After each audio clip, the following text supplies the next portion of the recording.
Hi, everybody. My name's Jason. I'm Caden. I'm Jaden. I'm Eli. And he said that from a distance because he wasn't here. I was out to help the fire. Oh, he's helping the fire. Yes, we're starting it up early morning, and it is fire out in the middle of the jungle trying to get some water heated up.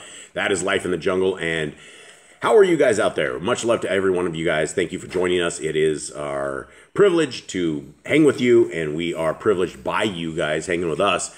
And we thank you guys very, very, very, very much for being part of our family, hanging out, doing the do. It is a Sunday on the Gregorian calendar. Gentlemen, how you guys doing? Good. Is everyone awake? Yeah, I'm awake. Bushy-tailed, wide-eyed? No. No, not quite. Eli's not. He's like squinting over there. Yeah. Barely awake. He's barely awake. What do we do about that? Maybe we should like throw water on him in the mornings. Throw water. How do we wake you up? No way. Just kind of live it. Give it as. I don't know how many of you guys out there have a really hard time waking up. A couple of you guys, a couple of the guys here have a hard time waking up. Some of them really have a hard time waking up. But that's just life. All right, gentlemen, we are heading into the writings of Abraham.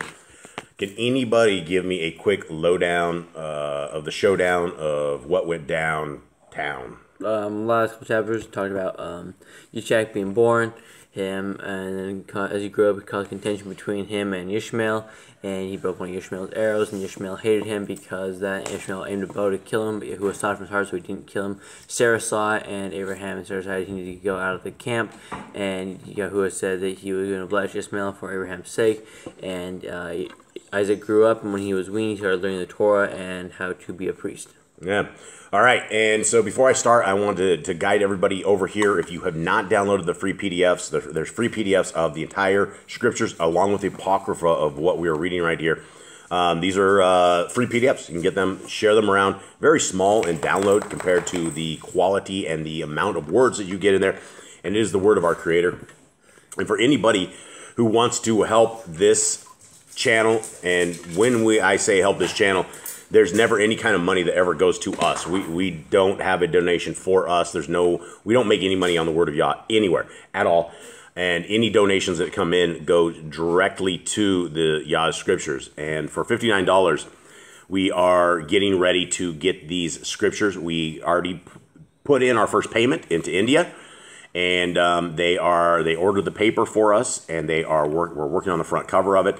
There's 103 books in this. Now, this book, because it is a large print, is huge. We're talking the size of War and Peace. We're talking the size of one of these medical PDRs, the personal desk references that the doctors use as all their drugs is like 4 inches thick. This is a big book.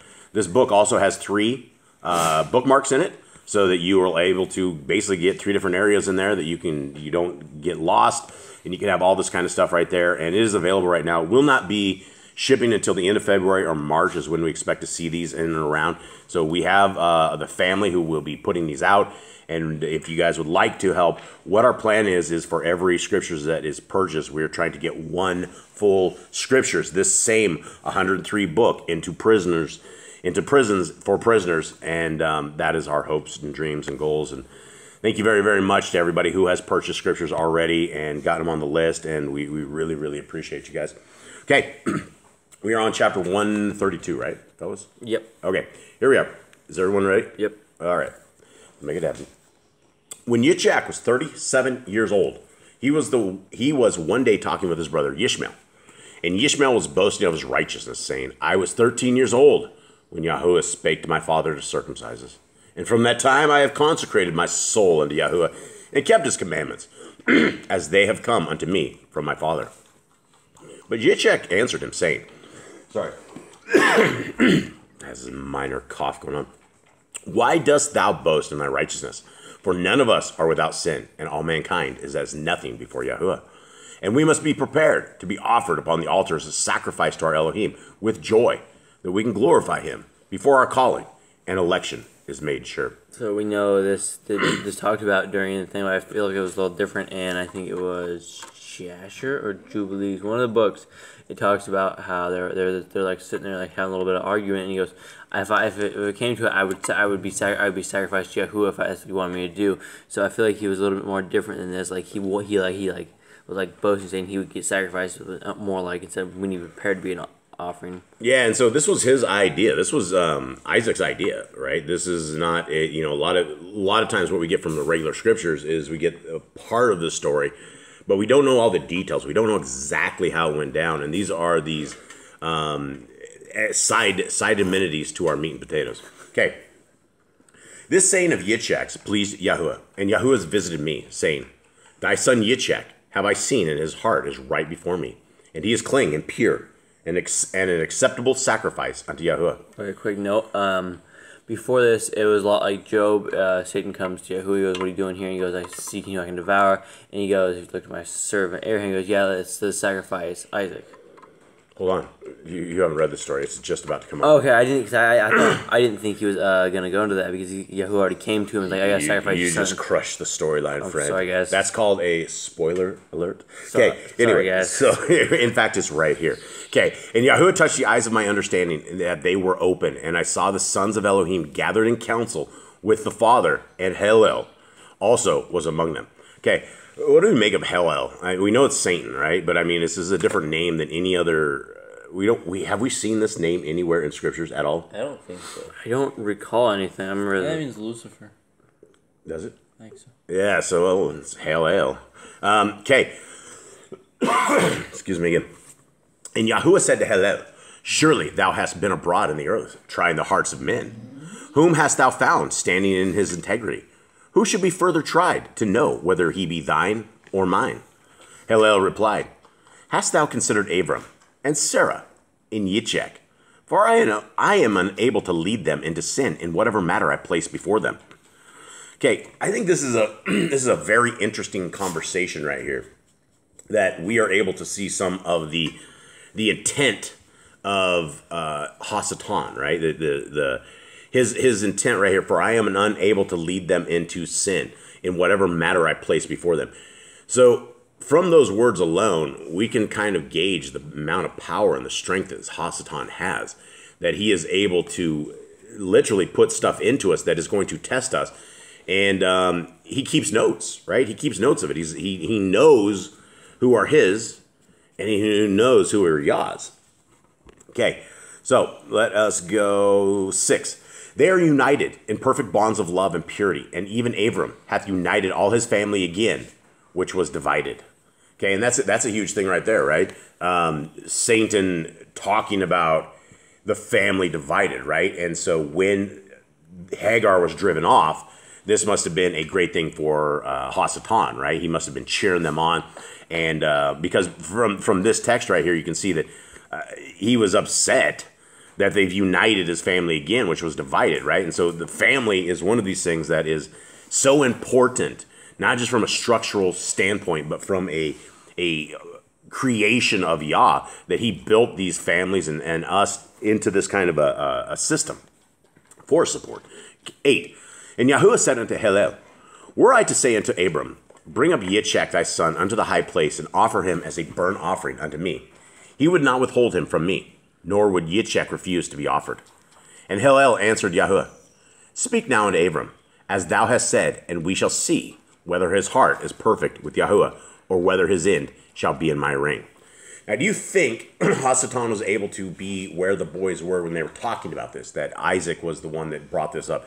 Do you think he knew this at all? He may have, or maybe he had a demon around or some kind of thing that reported to him. Demon snitch or something of the sort? Yeah, maybe. Is this Josh down here cutting me? I don't know. That's definitely Josh cutting my legs. And for those who do not know, I should be a little bit better about explaining this. We have 9 pit bulls. And they come around us at all various times, and they sneak under the table where you don't see them. And all of a sudden, you will feel a claw on your leg, and it'll go right down all the way. And the dogs just all ran away. It will go all the way. It will go all the way down your leg, from the knee all the way down to your ankle. And that's their love. They're just saying, "Hey, will you pet us, please?" And the dogs just all ran away again. Mr. Cole's out there working the rocket stove, trying to get some a little bit of water here for this morning. And the dogs are going crazy. All right. 134. So we're right. With these words, the vision was closed to my mind, and Yahuwah said unto me, Abram, take now thy son Yitzchak, whom thou lovest, and go to the land of Moriah, and offer him there for a burnt offering upon the mountain which thou shalt see the glory of Yahuwah resting as a cloud. And Yahuwah departed from me, and left me to consider these things. Now Sarah's heart was knit unto Yitzchak, insomuch that she kept him by her side whenever possible, and he did sleep upon her bed at night. Wherefore I thought, how shall I separate Yitzchak from his mother Sarah for such a journey, lest her heart be grieved, and she die in her grief? Now, excuse me again. Sorry, guys. Man, 37 years old. How old is Sarah at this point? She's ancient. Yeah, she's 127, I think. I don't know. Does this seem odd at this age to hang out in the bed of your mother at this age? I think so. I mean, really close back seems strange to me, but Maybe they're closer. Maybe we are so afar from what should be reality that we think that a 37-year-old hanging out with mom is very odd. And maybe it's just a love thing. I get it. Mom and son, and she worked so hard to get him. But it just seems like a very, very close relationship, which I guess isn't bad. 3. So I went unto Sarah and comforted her, and afterwards I said unto her, our son Yitzchak we have taught these many years, and I feel now that I should take him unto Shem and Eber, his son, where he can be instructed by the ancient ones in the mysteries of the ancients, that he may become a perfect servant of Yahuwah, our Elohim. Now, Abraham just told a lie. Guys, Yeah. we should address this. What else needs to happen? Go kill your son? Well, that's the thing.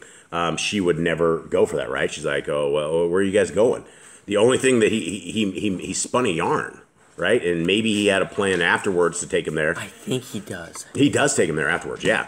But as far as his intent right now, he's going to slay his kid.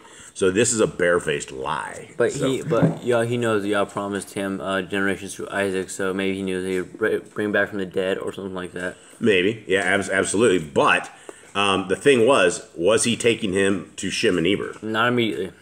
That's a barefaced lie. So what do we make of this? Father Abraham spinning yarns. I feel like this. Abraham. The first time he told lies.